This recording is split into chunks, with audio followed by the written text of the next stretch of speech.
አብ ወወልድ ወመንፈስ ቅዱስ አሐዱ አምላክ አሜን። በስመ አብ ወወልድ ወመንፈስ ቅዱስ አሐዱ አምላክ አሜን። በስመ አብ ወወልድ ወመንፈስ ቅዱስ አሐዱ አምላክ አሜን። እንኳን ለዐቢይ ጾም መጨረሻ ሳምንት ሆሳዕና በሰላም አደረሳችሁ።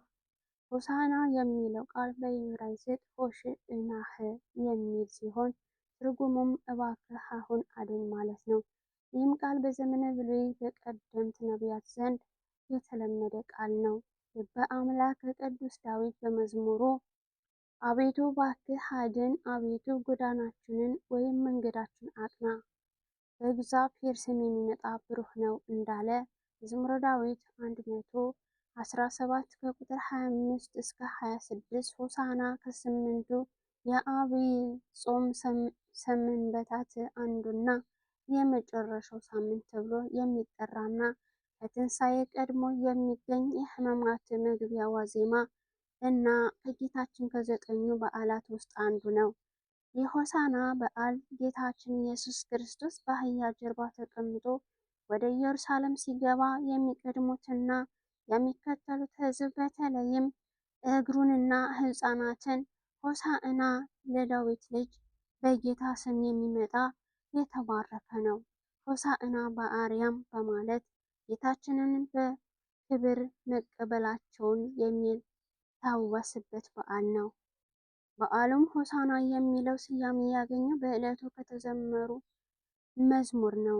በአራቱም ወንጌላውያን በቅዱስ ማቴዎስ፣ ማርቆስ፣ ሉቃስ እና ዮሐንስ ይህንኑ የፍጹም ትሕትናንና የፍቅር ጉዞ አስመልክቶ የጻፉ የወንጌል ክፍሎች ማቴዎስ 21 ከቁጥር 1 እስከ 17፣ ማርቆስ 11 ቁጥር 1 እስከ 10፣ ሉቃስ ምዕራፍ 19 ከቁጥር 28 እስከ 44፣ ዮሐንስ ምዕራፍ 12 ከቁጥር 9 እስከ 19 በቅድስት ቤተ ክርስቲያን ውደት እየተደረገ በአራቱም አቅጣጫዎች ይነበባሉ።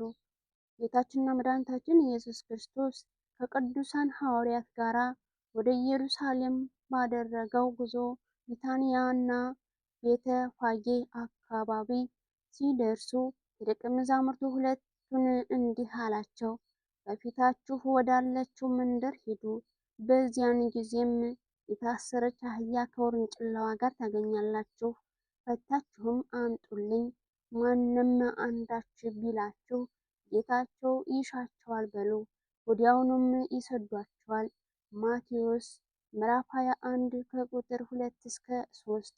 ቤተ ፋጌ ጌታችን መድኃኒታችን ኢየሱስ ክርስቶስ የጌትነቱን ስራ ከሰራባቸው መካነ ምስጢራት አንዷ ናት። ይህችን ቦታ ሊቀ ቅዱስ ዮሐንስ አፈወርቅ ቢታንያ ይላል። በእኛ ሊቃውንት ትርጓሜ ቤተ ፋጌ ማለት የተመሳቀለ ጎዳና ማለት ነው። ለዚያም ነው የተመሳቀለ ሕይወት ለነበራት ቤተ አይሁድ ወልደ እግዚአብሔር ሰው ሆኖ ሥጋ ለብሶ መጥቶ የእግዚአብሔር ማደሪያ ትሆን ዘንድ ሰውነቷን እንድታስተካክል ማስተማሩን ይገልጻል። ጌታችን መድኃኒታችን ኢየሱስ ክርስቶስ በወንጌል ወደፊት እንጂ ወደኋላ ማለት የማያስፈልግ መሆኑን ሲገልጽ ደቀ መዛሙርቱን በፊታችሁ ወዳለችው መንደር ሂዱ ብሏቸዋል። አንድም ሐዋርያ ተመልሰው ወደ ቀደመ ግብራቸው ወይም አሳ ማጥመድ፣ ቀረጽ መሰብሰብ፣ ሸክላ ስራ እንዳይመለሱ ለማስተማር ወደፊት ሂዱ ብሏቸዋል። ጌታ በፊታችሁ ወዳለችው መንደር ሂዱ ካለ በኋላ መንደሯን አለመጥቀሱ ለምን ነው ቢባል መፍታት የነበረባቸውን ስመ ገናና የነበሩ ሀገራት ብቻ አልነበረምና ነው።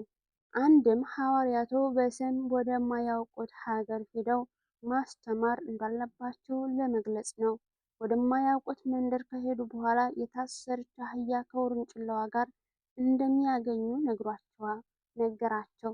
አህያዋ የታሰረች መሆኗ ዓለም ኃጢአት በተባለ ገመድ የታሰረ መሆኑን ለመግለጽ ነው። ነቢየ እግዚአብሔር ቅዱስ ኢሳይያስ የጌታ የእግዚአብሔር መንፈስ በእኔ ላይ ነው፣ ለድሆችም የምስራችን እሰብክ ዘንድ እግዚአብሔር ቀብቶኛል። ልባቸው የታሰረውን እጠግን ዘንድ ለተማረኩትም ነፃነትን፣ ለታሰሩትም መፈታትን፣ ለዕውራንም ማየትን እናገር ዘንድ ልኮኛል እንዳለ ኢሳይያስ ምዕራፍ 71 ከቁጥር 1። አህያ ተፈታ ማለት ሰው ተፈታ ነውን የሚል ጥያቄ ቢነሳ መረሳት የሌለበት ነገር አህያና ሰው በደመ ነፍስ አንድ ናቸው። ዋናው ነገር ግን እግዚአብሔር ሰውን ሲያስተምር በምሳሌ ስለሆነ ነው። ምሳሌው ለጊዜው ለቤተ አይሁድ የተነገረ ቢሆን ቤተ አይሁድ በዘመኑ እንስሳዊ ግብር ስለነበረባት ነው። ጌታችን መድኃኒታችን ኢየሱስ ክርስቶስ የእግዚአብሔር ልጅ ነኝ ብሎ ሲያስተምር ዮሴፍ ልጅ ነኝ እንጂ ለእግዚአብሔር ልጅ ለሰማይ ደጅ የለውም እያሉ ሲቃወሙ ነበረ። በዚያ ስራቸውም ከአህያ አንሰው ተገኝተው ነበረ። በአህያዋ የተመሰሉ አይሁድ ናቸው። ይኸውም ክርስቶስ በተገለጠበት ዘመን እግዚአብሔርን የማያውቅ ሕጸጽ ነበረባቸውና ነው። ሰማይ ስማ፣ ምድርም አድምጭ።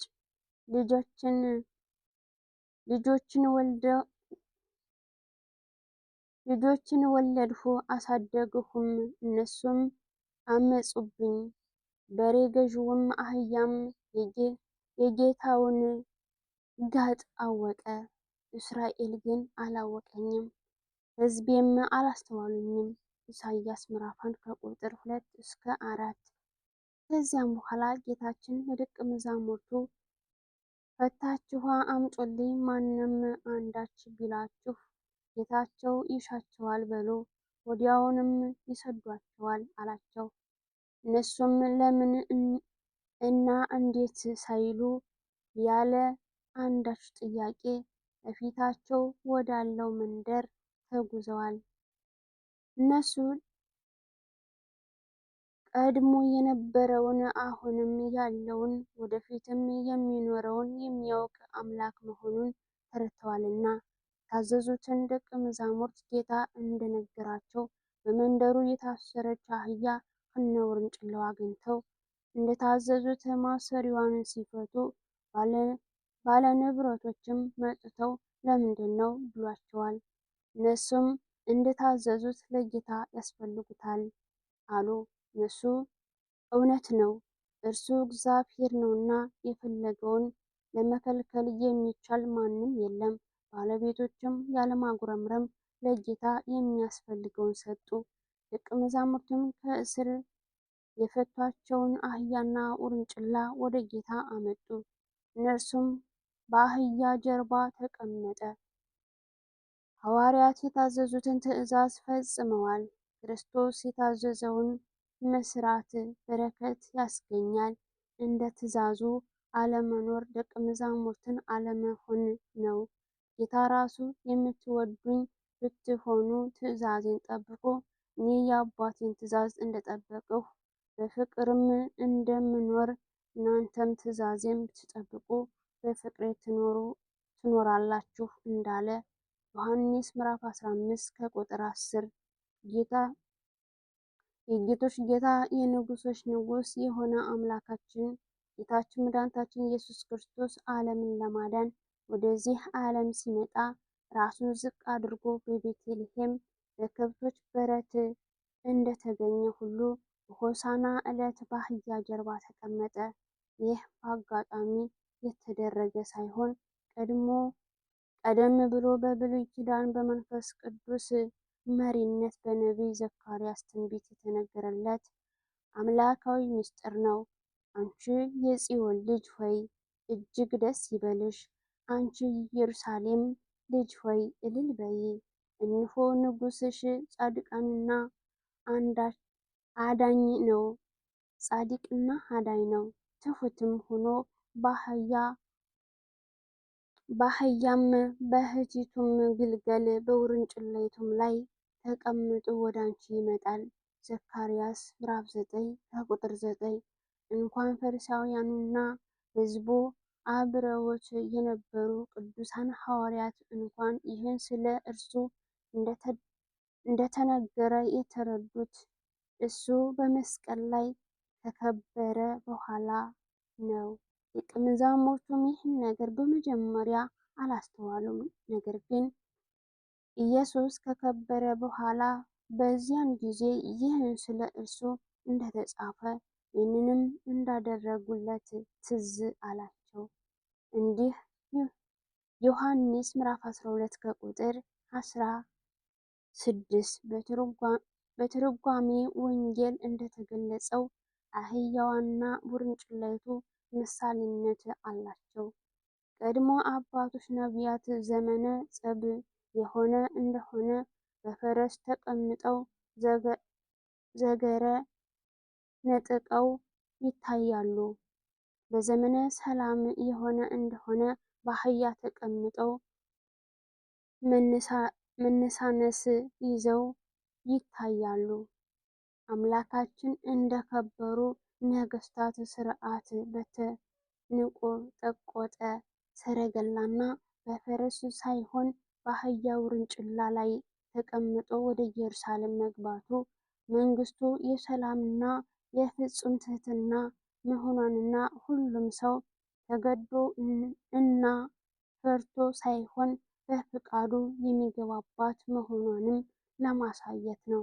ጌታችን መድኃኒታችን ኢየሱስ ክርስቶስ እውነተኛ የህሊና ሰላም ይዤላችሁ መጣሁ ሲለን በአህያ ጀርባ ወደ ቤተ መቅደስ ሕይወታችንን ተጉዟል። በሉቃስ ምዕራፍ 2 ከቁጥር 13 ላይ እንደተገለጸ መላእክት በዕለተ ልደቱ በሰማይ ለእግዚአብሔር ምስጋና ይገባዋል፣ በምድር ሰላም ለሰው ሁሉ ይሁን እያሉ የዘመሩለት የሰላም ባለቤት ነው። ዮሐንስ ምዕራፍ 14 ከቁጥር 27 ላይ እንደተገለጸው በመዋዕለ ሥጋዌ ትምህርቱም ሰላሜን እሰጣችኋለሁ ብሎ እንዳስተማረን ያን ሰላም የሚሰጥበትን ዕለት መቅረቡን ለማመልከት ነው በአህያ ላይ ተቀመጠ። አንድም ውርንጭላይቱ ቀደም ምንም ጭነት የማያውቃቸው ሕግን ያልተቀበሉ በሕግ ያልኖሩ አሕዛብ ምሳሌ ስለሆኑ፣ ጭነት የለመደች አህያይቱ ደግሞ ሕግና ሥርዓት ተሰርቶላቸው የነበሩ የእስራኤል ዘሥጋ ምሳሌ ናት። ውርንጭላይቱ ገና ግልገል በመሆኗ መጫን አልለመደችም። አሕዛብ ቅድመ ልደተ ክርስቶስ ምንም ሕግ ያልተሰራላቸው በአምልኮ ጣዖት በገቢር ኃጢአት የኖሩ ለመሆኑ ምሳሌ ነው። ውርንጭላዋ ጌታችን ለመሸከም እንደተመረጠች ከአሕዛብ ወገን የነበሩ ለክህነት እንደተመረጡ ለማጠየቅ፣ አንድም በሲኦል የነበሩ ወደ ገነት በገሃነም እሳት የነበሩ ወደ መንግሥተ ሰማያት ለመሸጋገራቸው ምሳሌ ነው። አንድም ውርንጭላዋ የእመቤታችን ምሳሌ ናት። ውርንጭላዋ የዓለም ሸክም አቅላለችና በእመቤታችን ትመስላለች። እመቤታችን ምክንያተ ድኅነት ጌታን የተሸከመች ንጽሕት እንከን የሌለባት እናት ናትና። በአጠቃላይ ጌታችን መድኃኒታችን ኢየሱስ ክርስቶስ አምላክ ሕዝበ ወአሕዛብ ሆኖ በምድር ለክህነት በሰማይ ለገነት እንደመረጠን ለማጠየቅ ነው። የፍጥረቱ ሁሉ ጌታ መድኃኒታችን ኢየሱስ ክርስቶስ በልደቱ እስትንፋሱን የገበረችለትን አህያ አሁን በፍቃዱ ስለ ሰው ሁሉ ሊሞት ሲል ንጉሥነቱን ሊመሰክርባት ወደደ። ኪሩቤል ዙፋኑን የሚሸከሙለት እሱ ራሱን ዝቅ አድርጎ በተናቀች እንስሳ ላይ መቀመጡ እጹብ ነው። በሌላ በኩልም በአህያ ጀርባ መቀመጡ ህቡዕ ምስጢር አለው። በአህያ ጀርባ የተቀመጠ ሰው ሌላውን አሳድዶ አይዝም፣ እርሱም ሮጦ አያመልጥም።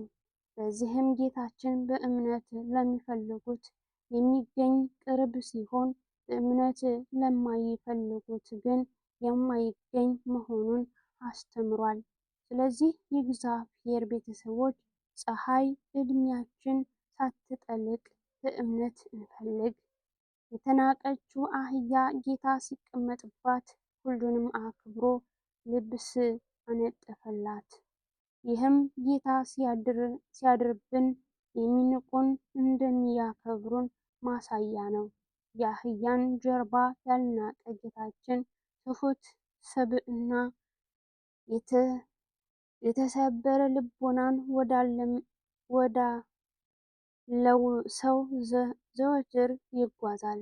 የተዋረደውንና የተሰበረውን ልብ አይንቅም። ኢሳይያስ ምዕራፍ 76 ከቁጥር 2፣ መዝሙረ ዳዊት 50 ከቁጥር 17። በሰሙነ ሕማማት ጸሎተ ፍትሐት ጸሎተ አስተስዬ ስለማይፈጸም ጸሎተ ፍትሐትና የሚደረግ በዚሁ በሆሳዕና ዕለት ነው። በሆሳዕና ዕለት በእጃችን እንደ ቀለበት ማሰራችን የምን ምሳሌ ነው? ጌታ ለአዳም የሰጠውን ቃል ኪዳን ለማስታወስ ከልጅ ልጅህ ተወልጄ አድንሃለሁ ያለውን የተስፋ ቃል ለማስታወስ ጌታ ለእመቤታችን የገባላት ቃል ኪዳን ተምሳሌት ነው። ጌታ ለእስራኤላውያን የሰጣቸው ቃል ኪዳን ተምሳሌት ነው። ጌታ አዳምን ከሰይጣን ግዛት ነፃ እንዳወጣው ሁሉ እኛም ከሰይጣን ግዛት፣ ከመከራ ስጋ፣ ከመከራ ነፍስ፣ ከክፋት ከኃጢአት አውጣን፣ ማረን፣ ለንስሐ ሞት አብቃን፣ ከቤትህ አትለየን፣ እንደ ቸርነትህ ይቅር በለን ስንል ለጌታ ዳግም ላናጠፋ ቃል የምንገባበት ነው። ጌታችን ወደ ኢየሩሳሌም ሲገባ ዘንባባ የመነጠፉ ምስጢር የምን ምሳሌ ነው? ዘንባባ አብርሃም ይስሐቅ በተወለደ ጊዜ ደስ ብሎት ዘንባባ ይዞ እግዚአብሔርን አመስግነዋል። ደርቆ እንደገና ሕይወት ይዘራል። የደረቀ የምታለመልም አምላክ ነህ ሲሉም ነው። የሰላም ምልክት ነው። የሰላም አምላክ ሲሉም ነው። የደስታ መግለጫ ነው። አንተ ደስ የምታሰኝ ሐዘናችንንም የምታርቅ አምላክ ነህ ሲሉም ነው። የሾሃማ ነው። አንተ ሕያው አሸናፊ አምላክ ነህ ሲሉም ነው። እሳት አይበለውም ለብልቦ ይተዋል እንጂ ጌታም አንተ ባህሪ የማይመረመር ነው ሲሉም ነው። ሕዝቡ ጌታችንን ልብሳቸውን እያነጠፉ ተቀብለውታል። ልብሳቸው ማንጠፋቸው ለክብሩ መግለጫ ነው። ልብስ አይቆረቆርም፣ ጌታ የማትቆረቆር ሕግ ሰራሁላችሁ ሲል ነው። ሌሎችም ሶስት አይነት ቅጠሎች ማለትም ዘንባባ ዛፍ፣ የቴምር ዛፍ እና የወይራ ዛፍ አንጥፈውለታል። የዘንባባ ዛፍ እሾሃማ ነው። ተአምርተ ኃይል ትዕምርተ መዋዕል አለህ ሲሉ ነው። ቴምር ልዑል ነው፣ ልዑል ባህሪ ነህ ሲሉ ነው። የፍሬው አንድ ነው፣ ፍሬውም አንድ ነው፣ ዋህድ ባህሪ ነህ ሲሉም ነው። ፍሬውም በእሾህ የተከበበ ነው፣ ባህሪህ የማይመረመር ሲሉ ነው። የወይራ ዛፍ ጽኑዕ ነው፣ ጽኑዕ ባህሪ ነህ ሲሉ ብሩህ ነው፣ ብሩሃን ባህሪ ነህ ሲሉም ነው። አንድም ዘይት መስዋዕት ይሆናል፣ አንተም መስዋዕት ትሆናለህ ሲሉም ነው። ከዕለቱ ምን እንማራለን? በፍጹም ትሕትና ነቢዩ ኢሳይያስ እግዚአብሔርን በእርጅና ከፍ ባለ ዙፋን ላይ ተቀምጦ አህይቱን የልብሱንም ዘርፍ መቅደሱንም ሞልቶት ነበረ። ኢሳይያስ ምዕራፍ 6 ከቁጥር 1 ብሎ የተናገረለት የጌቶች ጌታ የንጉሶች ንጉስ የሆነ አምላካችን ራሱን ዝቅ አድርጎ በአህያ ጀርባ መቀመጡ ፍጹም ትሕትናን ያስተምረናል። በከበረ ቃሉ ከእኔ ተማሩ እኔ የዋህ በልቤም ትሑት ነኝና ለነፍሳችሁ እረፍት ታገኛላችሁ። ማቴዎስ ምዕራፍ 11 ከቁጥር 29 እንዳለን የከበረች ትሕትናን ከባለቤቱ መማር ይገባናል። ቅዱስ ዮሐንስ አፈወርቅ ስለ ጌታችን ትሕትና የተናገረውን ማስተዋል ይገባል።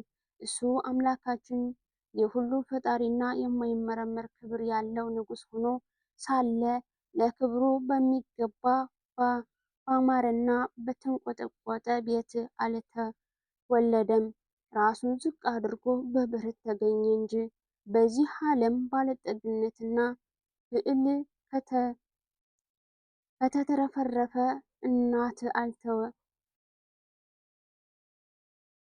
ከተትረፈረፈች እናት አልተወለደም። በድሃይቱ ንጽሕት ቅድስት ድንግል ተወለደ እንጂ። የትሕትና አባት ነውና ደቀ መዛሙርቱን ሲመርጥ እንኳን እንደ ዓለም ምርጫ ተናጋሪዎችና ጥበበኞች አዋቂዎች የተባሉትን ልምረጥ አላለም። ከድሃ ቤተሰብ የተገኙ ድሆችን መረጠ እንጂ።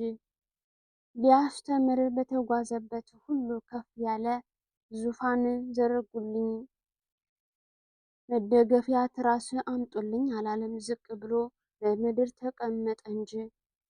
በሰው ሁሉ ፊት ሲቆም ከዕንቁ የተሰራ ልብስን ልልበስ አላለም። ከሰው እንደ አንዱ ለብሶ ተገኘ እንጂ። ወደ ኢየሩሳሌም ሲጓዝም ፈረስ ጫኑልኝ፣ ልጓም ሳቡልኝ፣ ሰረገላ አዘጋጁልኝ፣ ሰራዊት አቁሙልኝ አላለም። ዝቅ ብሎ በአህያ ጀርባ ተቀምጦ ተጓዘ እንጂ። ይህ ግሩም ነገር ነው። ቅዱስ አባ መቃርስም እንዲህ ብሎ ጌታ እኛን ስለማዳን እንዲህ ራሱን ዝቅ ካደረገ እኛ ስለ ራሳችን መዳን ምን ያህል ትሕትናን ያስፈልገን ይሆን? የትሑታን አምላክ በቃልም በግብርም ያስተማረንን የትሕትና ግብር ዕለት ዕለት ልናስበው ልንኖረውም ይገባል። ትሑታን የተለየው የሕይወት ከእግዚአብሔር መንግሥት ለራቀ ሰው ምልክት ነው። ክብርና ምስጋና የጌታችን የኢየሩሳሌም ጉዞ ምስጋና እና በክብር የተሞላ ነበረ። ደቀ መዛሙርቱ፣ ሕፃናቱ እና እጅግ ብዙ ሕዝብ ደግሞ የለበሱትን አውልቀው መንገድ ላይ እያነጠፉ የዘንባባ ዝንጣፍን እየጎዘጎዙና እያወዛወዙ ሆሳዕና በአርያም እያሉ ዘምረውለታል። ይህ ክብር የካህናት አለቆች፣ ጻፊዎችና ፈሪሳውያን ደስ አላሰኘም። እኛስ ዛሬ እንደ ሕፃናቱ በፊቱ የሚቀርብ እርሱም የሚቀበለው የጸሎትና የምስጋና ሕይወት ይዘናልን?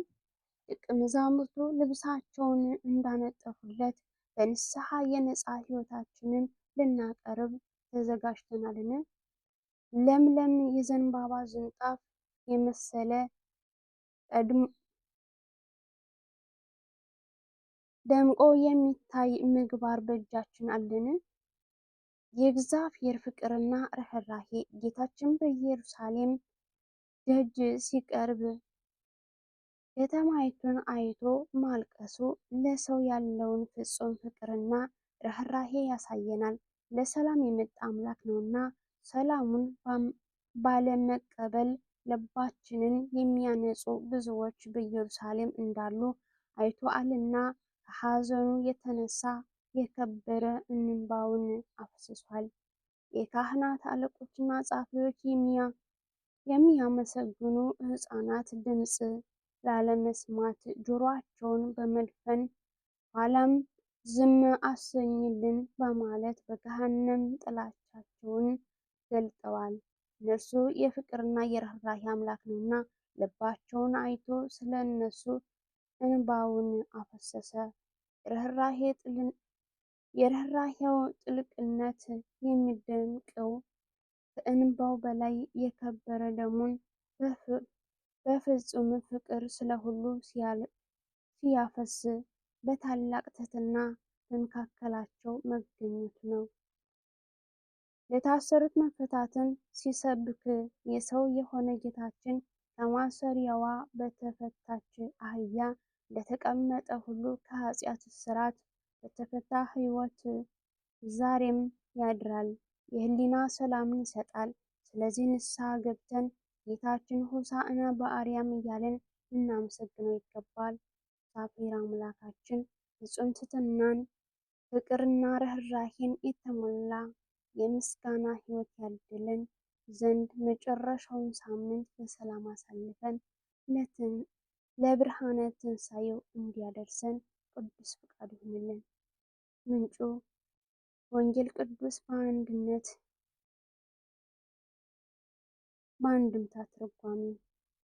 ወስብሐት ለእግዚአብሔር ወለወላዲቱ ድንግል ወለመስቀሉ ክቡር። ይቆየን።